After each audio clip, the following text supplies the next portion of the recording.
I don't view myself as a product, but if I was a product and we were all, the candidates were products on the shelf for the American people to choose, which one do we want?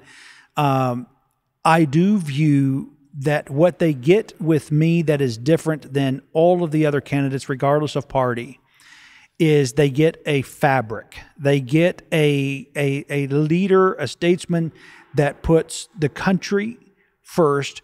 And a lot of people say, okay, America first or what have you, but what that really means at this point is Trump first, you know. But there's a lot of people who do want America to be the focal point again. Like, let's stop sending money everywhere around the world. Mm-hmm. Can we please fix us here? It's not that we don't care about everyone around the world.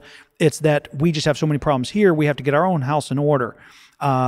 And I have said from a foreign policy perspective that I want to cut off the aid that we've been giving for 40 plus years to so many different countries that are poorer now than when we started, because we did the same thing that we do to people here. It enslaves them. It does not liberate them. I want to invest in those countries. In fact, we'll probably do double the amount of investments than we've been giving in aid. They'll get twice as much money, and it'll go to the people, not the people at the leaders at the top, which is what's creating all of the corruption to begin with. Because we've talked about how when you give aid, and let's just say you send in millions of bushels of corn, well, that then just killed the entire market for people who are producing corn. There might have been enough farmers to give that corn. Maybe they needed help and investment in tractors and supplies.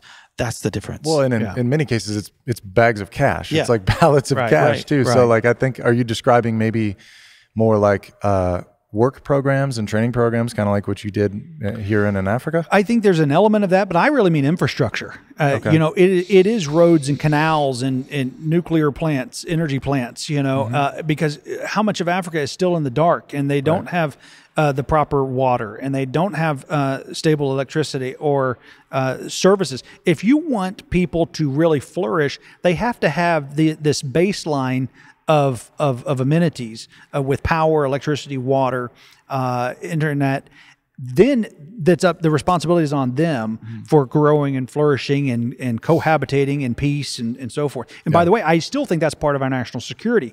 One of the things that the Minister of Energy in Kenya and I were discussing a few years back with the other ministers of energy from neighboring nations is that if we put all of the East Africa, for example, on the same utility grid, they're less likely to attack the other country because then it inflicts harm on myself. So it's peace through shared services is the way, you know, the corporate that's way we would look at it. So yeah, there's great opportunities that achieves multiple objectives. So you would help by not aid, it's investment. Okay.